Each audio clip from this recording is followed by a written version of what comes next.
دکتۆر فەرهاد مستەفا ئەتروشی دکتۆرا لە ئۆرتۆپەدی زانستی پزیشکی ئێسقان و ماسوولکەکان ئەم بەیانیە لەگەڵمانە. دکتۆر بەخێر هاتیتەوە. بەیانی باش. سپاس دەکەم. دکتۆر ئەوەی کە باسمان کرد پوختەیەک بوو سەبارەت بە ڤیتامین دی. زۆر جارە بیستین ڤیتامین دی ڤیتامین دی. جا هەر لە خۆمان ناتوانین ڤیتامین دی بەکاربهێنین هەر کەسێکی ئاسایی یاخود ئەبێت سەردانی پزیشکی پسپۆڕ بکەین تا یەکێک لەو کێشانەمان نەبوو ئەو کاتە ڤیتامین دی بەکاربێنین. بەیانی باش کوردستان بەیانی باش خۆتون بەحسە ڤیتامین دی نه مەسەلەکە کوردستانەیە. لە ئەمریکا 140 ڤیتامین دی ڕۆژێکی کێمە. لە ئەوروپا 150 و دنیای عام 150 ڕۆژ ڤیتامین دی کێمە. باشە. و ڤیتامین دی چه بکاربینی بشرتێک. فرمولی خاصی خۆیە نەشەی ڕاستن بخۆی. باشش ئەوە فحص خیم فحص ڤیتامین و دوژی لێستا دو نوع ڤیتامین هەیە ڤیتامین دی 2 هەیە دی 3 دەستا باسێ ڤیتامین دی 3 دی 3 نە دی 2 ئەو پێویست فحص خیم بکەی کە ڕۆژەکەی چەندە و بکاربین دروستە. دوای دێنە سەر ڤیتامین دی 2 بزانین کە دواتر ئەگۆڕێ لە ناو لەشە بۆ دی 3 یاخودنا ئەو کاتە دڵنیاییمان پێ بدە سەبارەت بە ئەوە. جا ئێستا بە ئەگەر جەنابەت ئەو وەڵامەتدایەوە با پرسیارەوە بکەین کە ڤیتامین دی پەیوەندی بە کام نەخۆشیانەوە هەیە. چ جۆرە نەخۆشیەک هەیە کە بە ڤیتامین دی چارەسەرەکرێت یان لە کەمی ڤیتامین دیەوە توشمانە بێت؟ خاتون ئەگە بژمێرین حدود 100 نەخۆشیە کێشەکەی ڤیتامین دیە یا هەکار نەخۆش بیت ڤیتامین دی کێم بیت ڕێژەیە نەخۆشیەکەی زیاترە. سێ بەشی نەخۆشەکان ئەگەر وا بێت لەسەر ڤیتامین زۆر ئێک دەردی ماسوولکەیە زۆر نەخۆشم هەبوو حتا کیچ و جەهەریشمون لە ئەخیر دەرکە ڤیتامین دیفیشنسی هیچ کێشەی ماسوولکە ئەوە بەس ڤیتامین دی لەشیکەم بوو ئەوە دوو دەردی هێستێک بۆنەکان زۆر تەمەنی 56 ساڵیان پیرەژن دەرن دکتۆر ئەو جوگاکان دەشیت ئەو هێستکەکەی بۆنە نەماسوولکە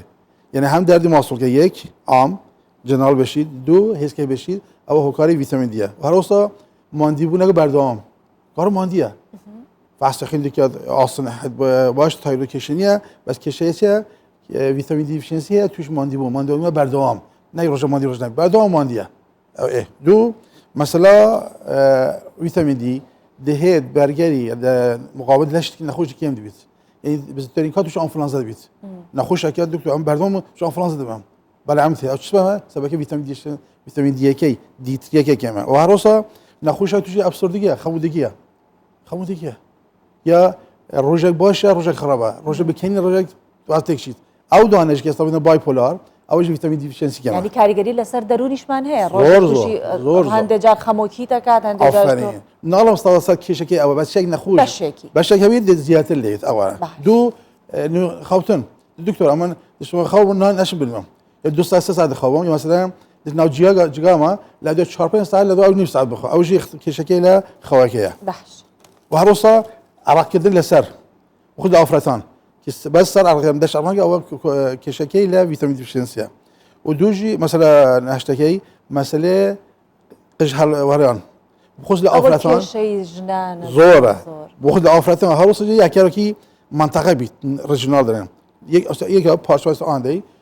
مەکە هەڵدەوارێ مەسەڵ قژ ئێکی مەسەڵ ئاسنە بەس ڤیتامین دی بێتە سەبەب نەخۆشەکە ڤیتامینی کێمە ڤیتامین مەسەڵ حەدیدی کێمە فەریتنی کێمە هەروەستا ڤیتامین دی کێمە ڕاحەسەن دی قژانی هەڵواری زۆر دەبێت باشە و هەروەستا دەڵێن کاکە ئەو نەخۆشکی ڤیتامین دی کێم بیت ڕێژێ جەڵتی دلی دوو جارە زیاترە و هەروەستا تووشی زەختخین دەبیت زۆر کەسانی کە زەختخینی بەرزە ئەوەنە کێشەی ڤیتامین دی زۆر کێمە مەسەلە قەڵەوی بوونە نەخۆش دکتۆر ئەمە قەڵەو زایف نابم بۆ یەکی لە هۆکارەکان ڤیتامین دیفیشنسیە کە ئەو کێم بیت ئەو هۆکارێکە دەبێت مەسەلەیەکی زۆر گرنگە مەسەلێ هیزۆبیرە کابرا تەمەنی 80 ساڵە بە تووشی ئالزایمەر بووی شتە لێبییر کرد نازان ماڵێکیرە لە چەندە ئەمە کیمە کوڕەکە دەڵێت ئەتو کی نەخۆش خۆم بۆ تقریبا 2 هەفتە عملیات بکرد کوڕەکە گوت ئەتو کی حوزشکا بوو توش ئالزایمەر یعنی یەکێک از هۆکارەکانی ڤیتامین دیفیشنسی دەبێتە ئالزایمەر. باش دکتۆر کەواتە ئەگەر هۆکارەکان لە کەمی ڤیتامین دیە بن چی بکەین کە ئێمە کەمی ڤیتامین دیمان نەبێت چکات پەنا ببینە بەر خواردنی ڤیتامین دی لە شێوەی هەبوو چارەسەر چکاتیش لە خواردنەکانمان هەیە کە پەنای بۆ بین کە تووشیەوە هۆکارانە ئەوەلان کاو ڤیتامین دی لە بین چاودێری پزیشکی زۆر باشترە بۆ بەحسنەکەی زۆر گرنگە اتو شيء فيتامين دي بكاربوني بفورمولك وزن چند كيلو مثلا 7 كيلو 7% دي حافظ اتو روجنا بيستا 7000 واحد يونت فيتامين دي بكاربوني بس استا آخر رقاب و فيتامين دي علاج کی بدلن پالس تراپی چونه اتو هر 2 هفته جارك 50000 وحده فيتامين دي خوي امانه چیزی زور گرنگه روژه حتما دی روژ تکید انسان روژ بیسته او چون لکردستان چون تیشک کی قوته او روژ گله ده بالعكس میتونه سلطانی دستو آزار او باشید او یک اولش زور بخوی که آت زوخر دی بیته خوکر او که هایدریشن جلد باشتره دو لروج لبدا الساعه 9 11 بیانی بکردستان الساعه 9 11 زور باشتره لدوی او الساعه 12 روژکی او الشيء هندسه زور دبينا يبدا اثر مع عكس يعني روج اللي شان لجلد تشاك نبيت دي بتشي بس سلطان بس أصغر بس نوع يازب يعني برا روجة روجة باشا دكتور اويك جرينجا لا ورقرتني فيتامين دي ياخذ بوني رجي بيويستي فيتامين دي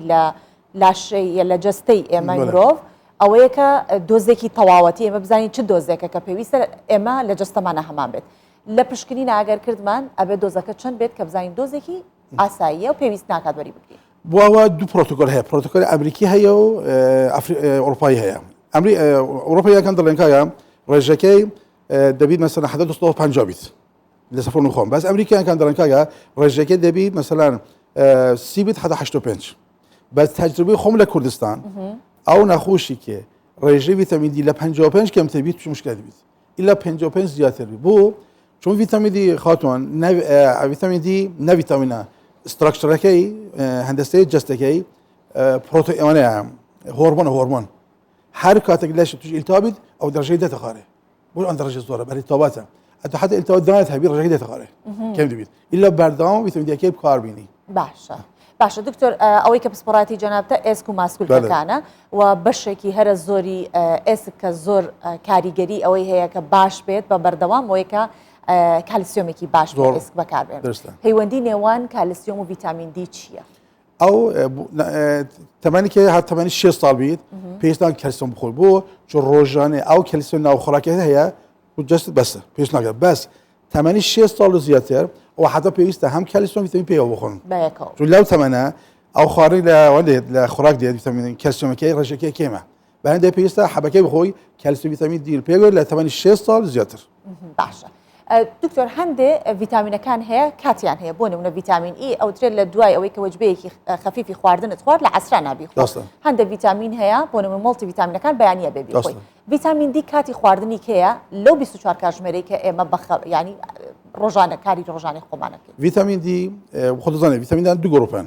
سولوشن لنا او لنا تشاوري فيتامين دي نوع تشاوريه باشتش او لگلنان یا لدوینان بخوی لگلنان یا لدوینان چون تشاوريه باش چون نوع تشاوريه كان خين بله زورترين يو فيتاميناني كبكارين فيتامين دي تون او دواتر لنا ولش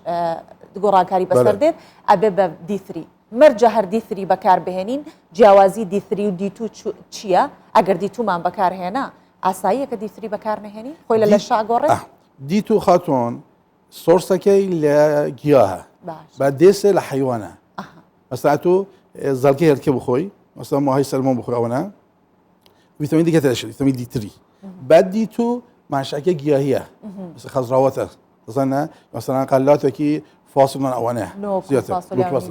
او چون گیاهینه دی تو لاگره بس دی ترکی حتما حیوانی یا روج لبدت باش او بابتي كباسم كرد كبيشوي لقل جنابت گفتو بكم باسي دايكي دوجان مان كرد باسي كوربلا مان كرد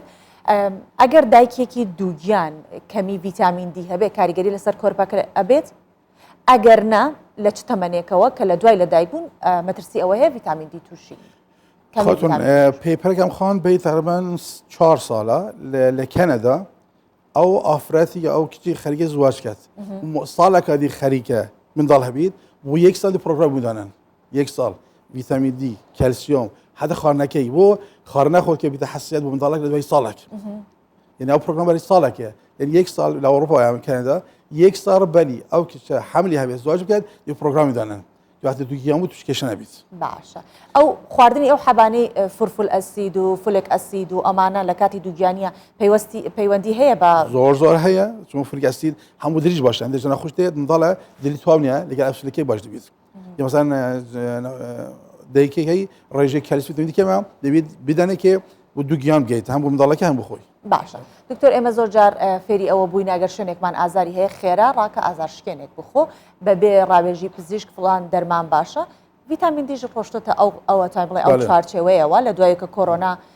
بڵاو بۆ زۆر خەڵک ڤیتامین دی بەکارهێنا تا چەندێک ئێمە ئەتوانین ڤیتامین دی بەکاربێنین سەقفی زەمەنی بۆ بەکارهێنانی ڤیتامین دی چییە لە کێوە من ئەتوان بەکاری بێنم؟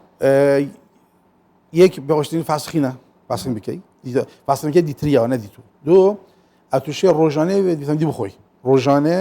وەزنە چەند کیلوە فیصد بکە مثلا 5 کیلو بتێت 5000 واحد کام دۆزەی ئەوەی کە دۆزێکی ڕۆژانەیە یان دۆزێکی هەفتانە یان مانگانە بەس ئەگەر هات نەخۆش ڤیتامین دی لە خیلەکە کێم بۆ دوو زیاترکەن بەس ئەو 5000 بەسە شتێکی دیجە مع الأسف لە کوردستان زۆر لە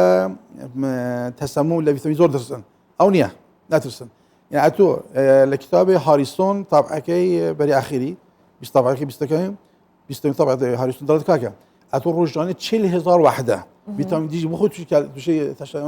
تسمم نامي لا 40000 زياتر لا 40000 زياتر بخو كسك نية 40000 لروجك بخو أو بري هر حفتانية دوزي 50000 يكا يك حفتة دوزي كتر من هي مانغانية وين شو دوزيكا دلهم أو بالس ترابي أو يا بخو فرمولك أو يخاطن دلهم 8 حدا 2 سال 400 وحده روزانه واحد بخود لدو وحده 12 سال دبيت هر دو مانگ جارك 50 وحده بخود لدوی 12 سال هر مانگ یک وحده 50000 باشه 50000 دکتور اگر بونمونه بیرمانچو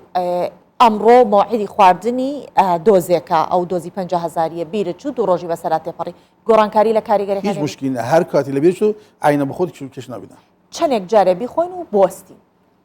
بابلين خولەکەی چەندێک پاستراپی دەڵێت 6 هەفتە 6 هەفتە دخۆی هەفتی 50 وحدە لە 6 هەفتە حەسقینەکە دیکەی دیگەشتی لەگەوێ دیاکەم بوو دووبارەکەن یەدێ دیگەن لە مینتنس دانیم چۆن مەکەن دەکەن ڕۆژانە 50000 وحدە ڕۆژانە زۆر باشە هەندێک مناڵ هەیە کە لە دایکە بێت تووشی ئەسکەنەرمە بووە ئەوە چارەسەرکی تەنیا بە ڤیتامین دیە یاخود خستنە بەر ڕۆژ هەندێک جار ئەوترێت ئەو شوشەیە چونکە منداڵەکە ڕاستەخۆ ناخرێتە بەر تیشکی ڕۆژەوە شوشەیەک لە بیناهەیە لەبەر پەنجەرەیەک دایانێن لە شوێنە دایانێن تا چەند ئەمە کاریگەری ئایا ڤیتامین دی چارەسەری تەواوە یاخود ئەبێ لەگەڵا تیشکی خۆریشی بەرکەوێت جوابەکەی ئەم بەلێ هەم نە بۆ بەرێ زۆر نەخۆشتانێکی ڤیتامین دی کێمە لە دایکی منداڵ تووشی ئەو تووشی کێمەوی ڤیتامین دی بیا هەروەستا نەخۆشەکانی کە دەڵێن ئستۆمالەشیات بەحسی ئۆتۆمالەشیا بڵێن ئەوە ڕێژەیە فۆسفۆرەخینی کێمە تووشی ئەسکەنەرمە بیا ناباز ڤیتامین دی کێشەکەی دەڵێن هایپۆفۆسفاتێمیا فۆسفاتی لەشی کێمە ئۆکەی بێ هۆکاری ئەسکەنەرمی ئۆتۆمالەشیا ناباز ڤیتامین دی ڤیتامین دی سەبەبە هەندێک وادیش سەبەبن لە جارجێ وەرەسیە ئەو کێشەکان لە کۆلاژن هێزگە هەیە باشە ئێمەی گەورەکان با بڵێ تا چەندە گرنگە کە لەبەر ڕۆژ بین وەک باسیشت کرد کاتەکەی لە کاتژمێردەوە بۆ 11 دروستە بەڵام لە هەفتەیەکە چەند جار بچینە بەر ڕۆژ بۆی کە ڤیتامین دی وەرگرین ڕۆژانە پێویستەکات یاخود ئەویش وەکو وەرگرتنی دۆزەکە نا هەفتانەیە مانگانەیە ئەوژی خاوتن سێ چوار پرۆتۆکۆل هەیە پرۆتۆکۆل ئەمریکیە ئەوروپای هەیە کەنەدیش هەیە دەڵێن ئەوان کاکە ڕۆژانێ 4 ساعت یا زۆر 20 دقیقە مباشر لێ بدات ساعت 9 تا 11 بیانی و هەگەر هاتو شیشە بوو هەندێک وستادەکان دەڵێن شیشە کەک نایێت بەس لە کوردستان تەجربەکە شیشە کەل دێت ئەگەر شیشە بیت 40 دقیقە ئەگەر شیشە بێت 40 دقیقە بە ڕۆژانە بەردەوام دەبیت هەر ڕۆژ باشە سپاس دەکەین دکتۆر فەدهاد مستەفا ئەتروشی پسپۆری دکتۆرا لە ئۆرتۆپەدی زانستی پزیشکی ئێسقان بەسوولکە لەگەڵ ما بووە سپاس